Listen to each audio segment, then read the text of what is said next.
Dimple asked if I would film my sewing lessons with Eleanor, and it's not like I have anything else going on right now, so why not? So this is my lovely filming rig that I've set up. Also the mess behind it, sorry. So if my camera falls in my head at some point, you can see why. So anyway, let's start with the basics. This is my machine. This is a little bit of a nicer machine than I started out with. We were going to do lessons on my other one, but for some reason it has decided that it only wants to go backward and it won't go forward. So we're not going to use that one. This one I like, especially for teaching, because if you try to, I'm going to try and show you, if you try to go when you don't have the presser foot down or when there's anything else going on, it says, no, you can't do that. And it reminds you of exactly what you need to do, which has been really useful for showing Eleanor how to do things. For teaching, for learning, we are using this amazing book. It's called The Best of Sewing Machine Fun for Kids, and it's by Lynda Milligan and Nancy Smith. I love it. It has printable it has a printable PDF included, or the link is included, so that I can print it off and she can work on the assignments, and I'll show you some little clips of her working on those as we go. In terms of just basics of the machine, I want to show you those. We've got obviously the needle and presser foot here. Every machine is going to have a lever right here that's going to go up and down. You need to have the presser foot down in order to be able to stitch. My machine has this very handy little indicator that says, yes, you can go if it's green, can't go if it's red. Just for this specific machine, that is also for buttonholes, buttons, some different embroidery things, or even stitches that you just want to let go while you're not pushing the pedal. You can unhook the pedal and just go. So that's kind of handy. This is the pedal down here, and it's hooked into the side. These are my essentials. I have my essential scissors, my pin cushion, bobbins of different colors, my little bag of various essentials that came with the machine and that I use a lot, and wonder clips. Wonder clips are my favorite thing for all those materials that don't handle pins very well, or that it's just easier. I find wonder clips a lot easier than pins. Sometimes you have to do pins if you're pinning, say, a pattern that's going to go in the middle of the fabric. You know, the wonder clips work well on the fold of fabric, but not in the middle, so I use pins for that. So anyway, we've got the presser foot, we've got the bobbin here. My bobbin, it's nice and easy because it has instructions on exactly how to do it. So when I'm loading my bobbin here, I'm going to try and do this one-handed. See, this is going to have my instruction on my thread needs to go this way and out. So I need to make sure that my thread is coming the right direction instead of this way, where it would be going around the other direction. It needs to be going this way. Ooh, it needs to be not dropped. It needs to be going in the right direction. So I'm going to pull it real quick and make sure, because I can't really see very well with the phone in the way. There we go. So it's going in the right direction. I'm just going to drop it in. Get that other thread out of the way so I can see what I'm doing. I'm going to grab my thread. I'm going to wrap it around here. Some machines aren't going to have quite this easy little threader. So I'm going to wrap it around here. Oops. There we go. Wrap it around my thing and pull to cut.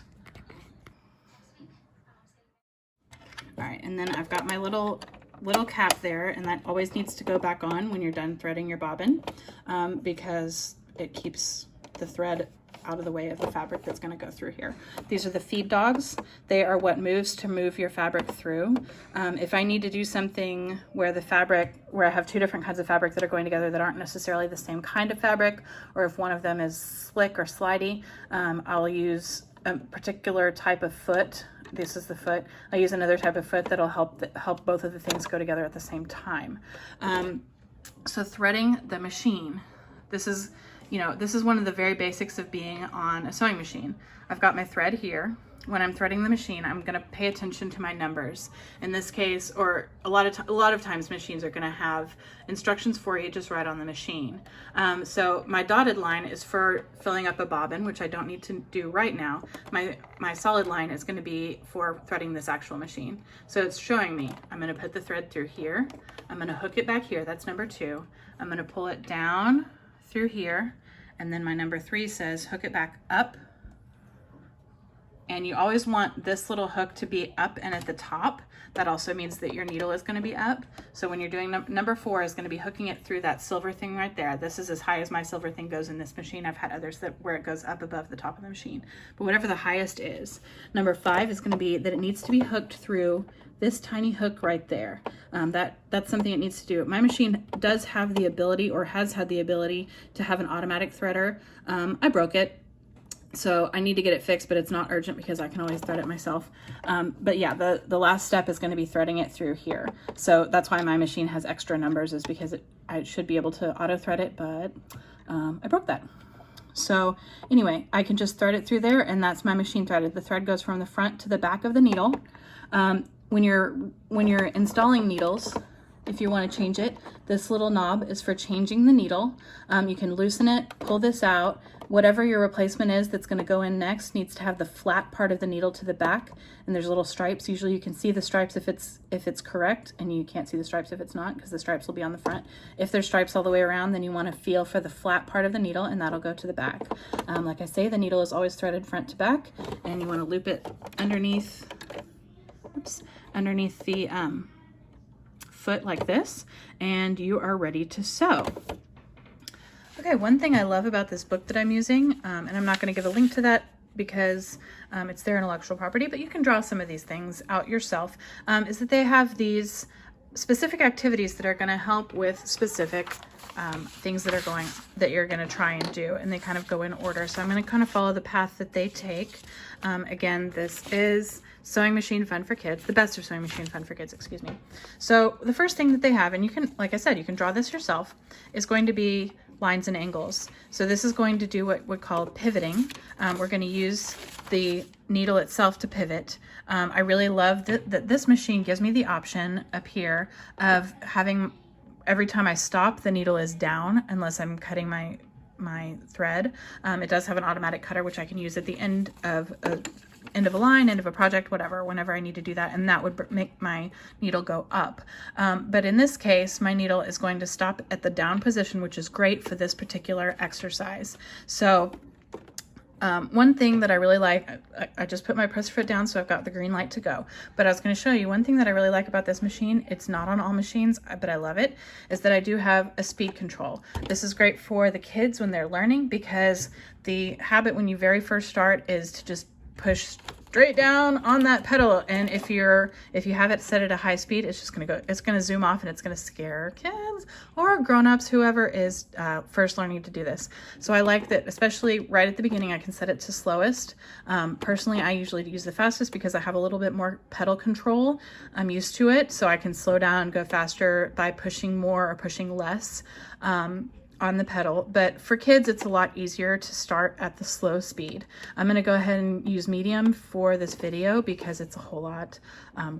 It would take forever if I was doing the slow one, but you can, one of the things that you might practice if you don't have a speed thing like this is just, even without any paper, without any fabric in there, just practice the speed of your machine and how you can get your foot, how you can get control of your foot to really go faster or slower. One other thing about this machine too, that again, the book says to take out all the thread because if you're working on paper, you don't necessarily need to have thread everywhere too. This machine doesn't work without thread, so we're gonna go ahead and sew with thread. But if you have a machine that's not gonna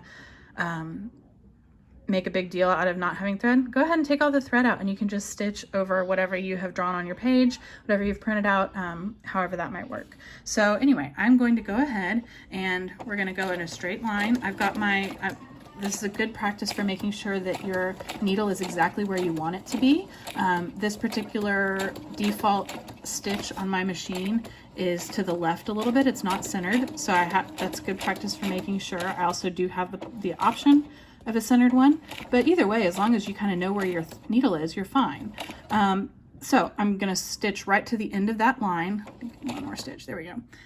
My needle is down because that's how I have it set. So I'm going to raise my presser foot.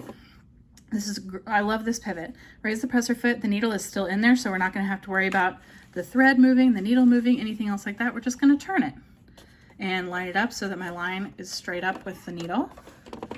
And here we go, just go straight ahead.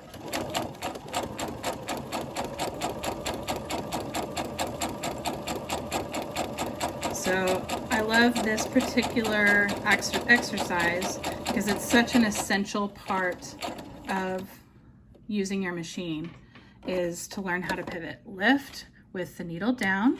That's an easy one to forget if your machine doesn't automatically do it. Lift, make sure it's lined up, set it back down. Mine, you know what? I didn't quite get to the end of that line, so we're gonna go back again before I start stitching. Getting caught on my stuff. Usually I don't keep my stuff over there, but I have kind of a filming rig set up.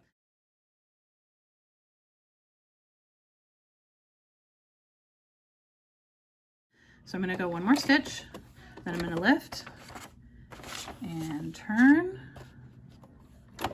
set it back down and go. Very handy, works really well. This is an easy thing to do, like I've showed you, and like I'll clip in here.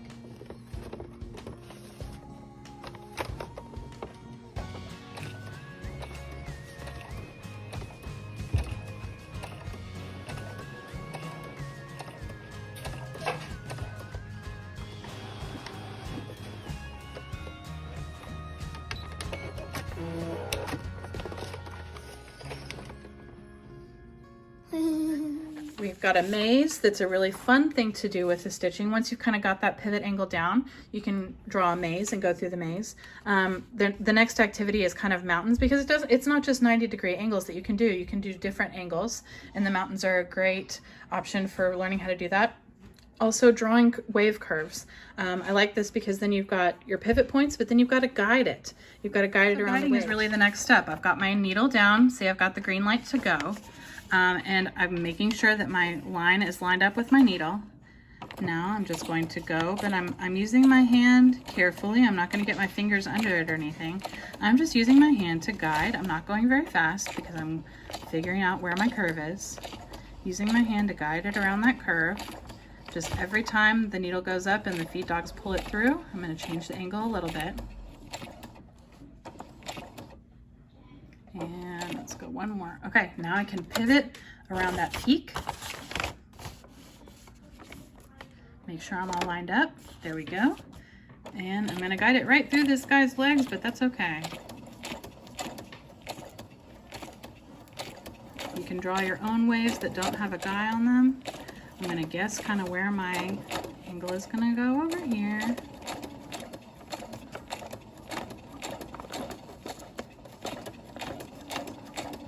And this is some great practice for learning how to guide on curves and learning how to pivot on angles. There's my pivot. Whoops, paper doesn't want to go quite where I want it to, but that's okay. There we go. All right, so there we go. That's kind of our first lesson, is setting up the machine and learning how to do pivots and guiding around curves.